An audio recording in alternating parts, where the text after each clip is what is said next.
Hi, good afternoon. My name is Joshua Joseph, and I'm here to present to you Covington's self-worth theory.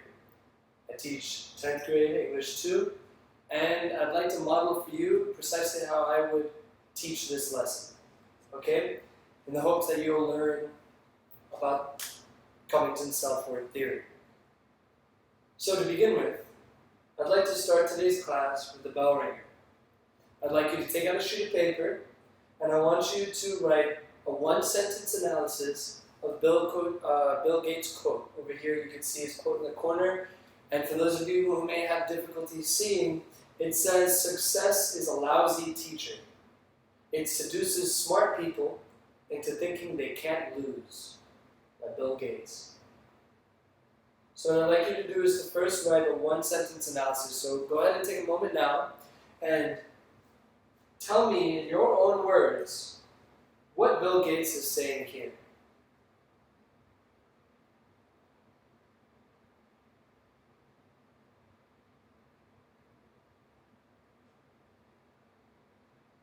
Okay? And next, I'd like you to apply it to your own life.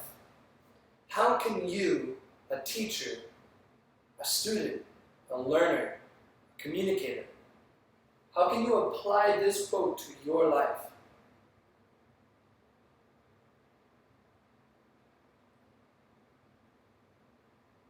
And lastly, I'd like a one-sentence evaluation. Do you agree or disagree with Bill Gates' quote? If you agree, tell me why. If you don't agree, that's okay too. Tell me why.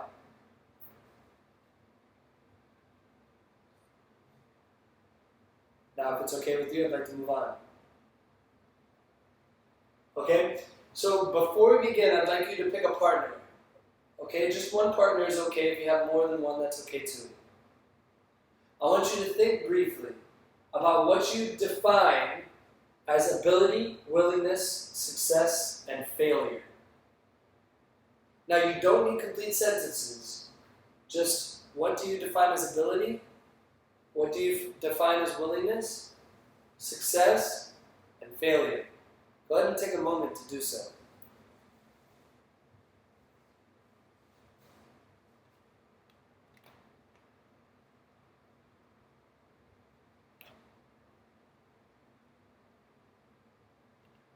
Okay, class, finish up. Now I'd like you to pair with your partner that you've chosen already, and I want you to compare your definitions. Notice how some may be similar and some may be completely different. And if they're all similar, that's okay too. If they're different, that's okay too. But please, in your own words, tell me how you and your partner's definitions of ability, willingness, success, and failure are different. And what I would go ahead and do is ask your partner to describe how you described these terms. That way I know if your partner is paying attention. So, if it's okay with you, I'd like very much to move on.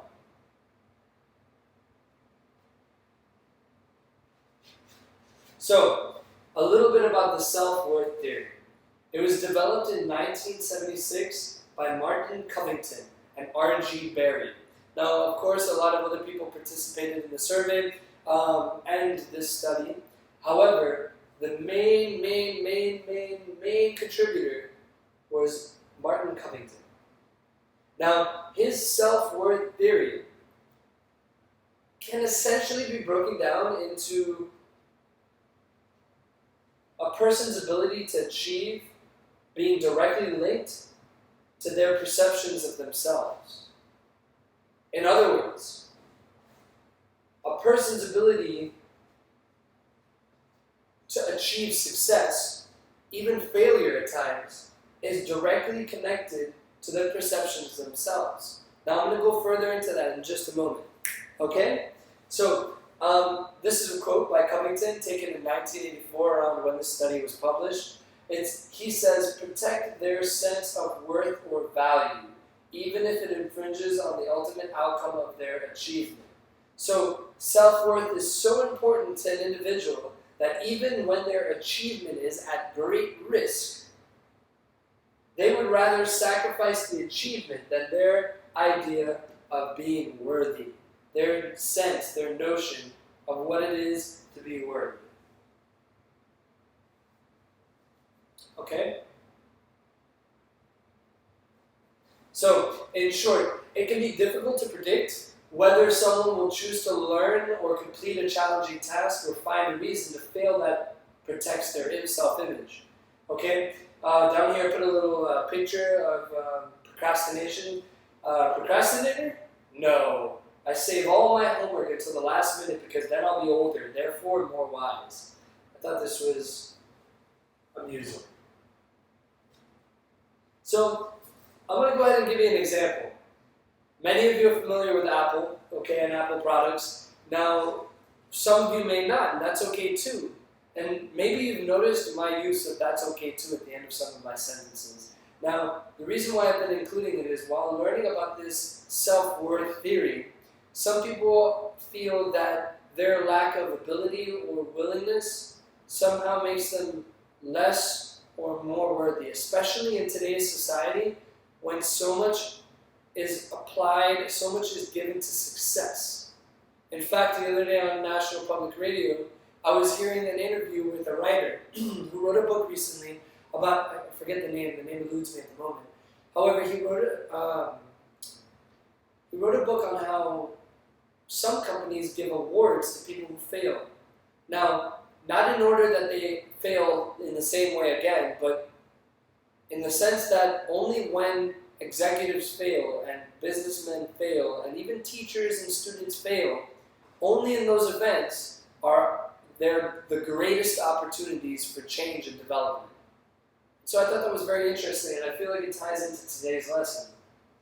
So today people, as I mentioned earlier, increasingly equivocate what one is capable of accomplishing with their value. Okay? And for example, the MacBook Pro and the Apple products that was brought up earlier, if I can't operate a MacBook Pro, but others can in my classroom, I may feel inadequate or lesser than them as a result of not being able to do something that they can.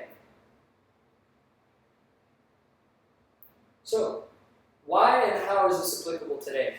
So this explains why students today often confuse ability with worth.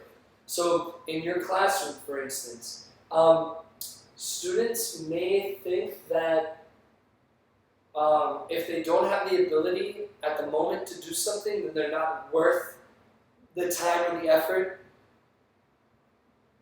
to teach or to learn. Okay, and that's one of the biggest, most detrimental thoughts and ideologies prevalent in today's youth. Okay, let's move on. Essentially, what does this mean? This is taken from Covington's journal. From a psychological perspective, school achievement in the minds of most of today's youth is primarily revolves around maintaining a positive self-image of one's abilities, especially when facing competitive failure.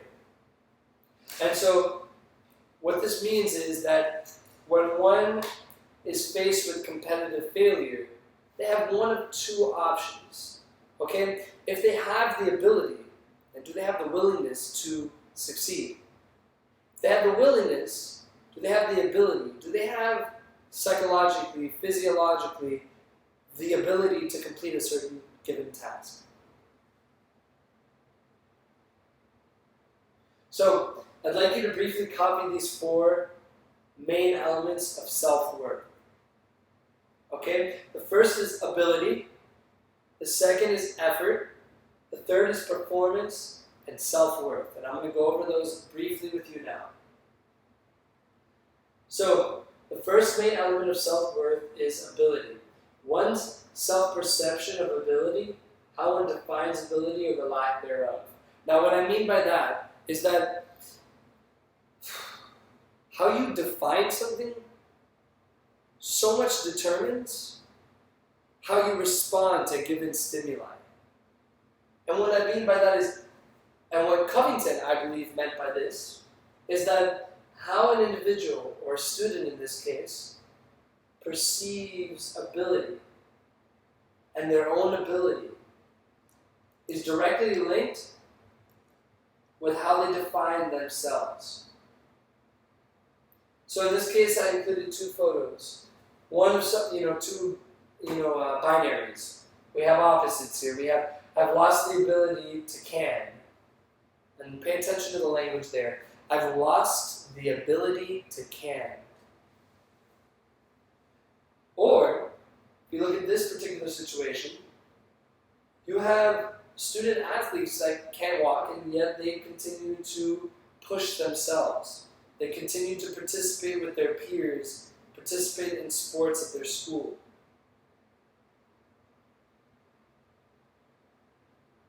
The second element, of course, is effort. Individuals often equate effort with success. So, if you've ever tried your hand at something and failed, okay? Now, I heard the saying once that there is no failure, there is only feedback. Now, I think that can apply to this particular section of the PowerPoint presentation. Now, if an individual pushes their hardest and yet still does not succeed according to their definition of success, then they may still equivocate their efforts with success, even though the outcome was not what they initially intended. So if one puts forth a lot of effort despite success, they may still define themselves as having a high degree of self-worth.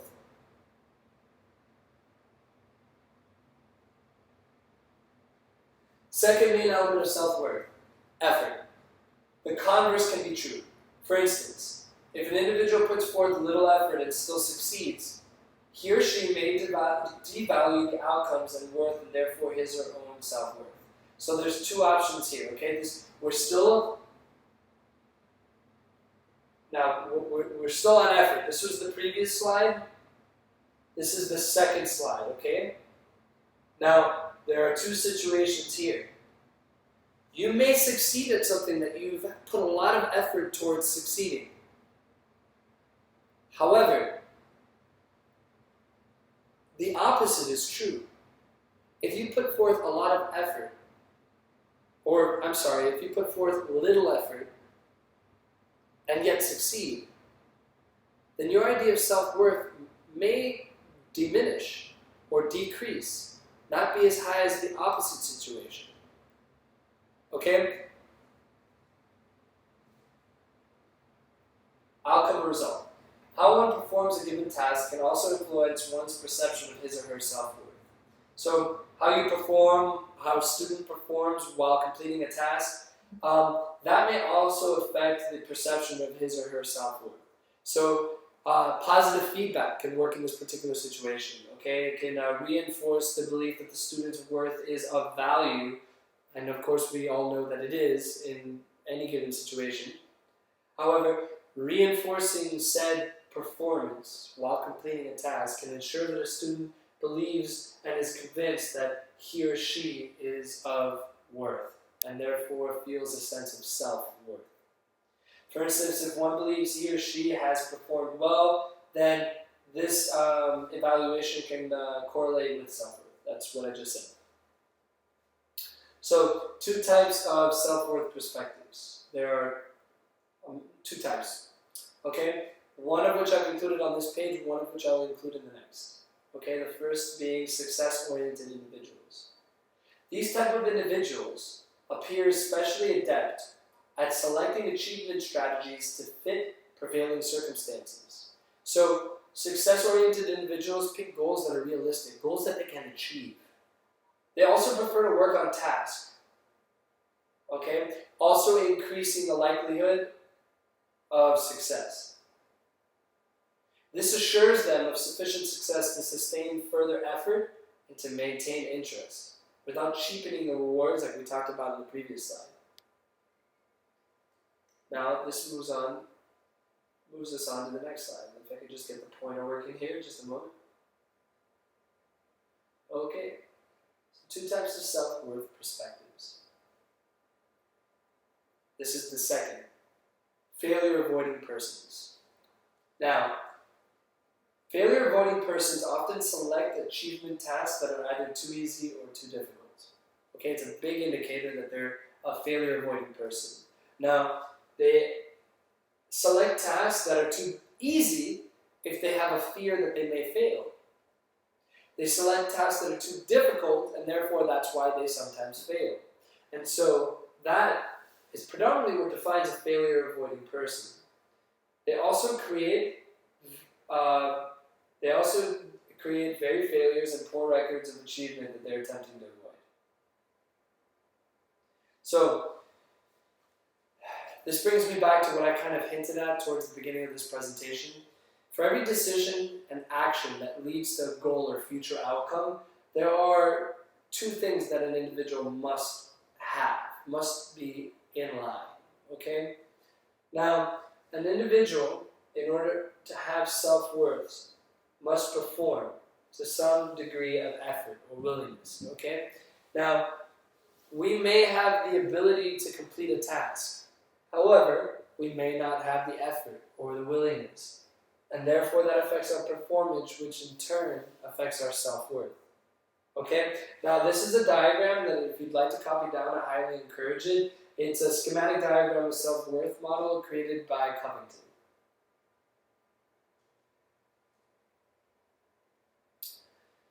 Main ideas in self-worth theory. Excuses serve as self-protection. Okay, now many of you have seen motivational pictures and quotes that say, hey, you know what? No excuses in my classroom, only results. Okay, yeah, I'm a big supporter of that. However, here's the idea, the ideology, the reasoning behind said statement. Excuses serve as self-protection. This is how. By avoiding revealing their ignorance, students give excuses. By giving an account for their lack in responsibility, maybe spending too much of their night watching TV rather than studying, a student may give an excuse, oh, my dog ate my homework.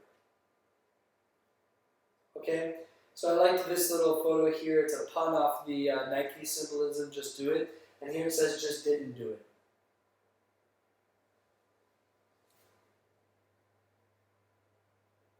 Okay, here are my references. I essentially took the definitions of what effort, performance, and ability and self-worth are from Covington's self-worth theory of achievement, motivations, findings, and implications. It's a journal that you can find online for free. Okay, here is a brief analysis, like a synopsis of this book and this ideology, this theory. And below are some websites where I found the photos that I shared with you today.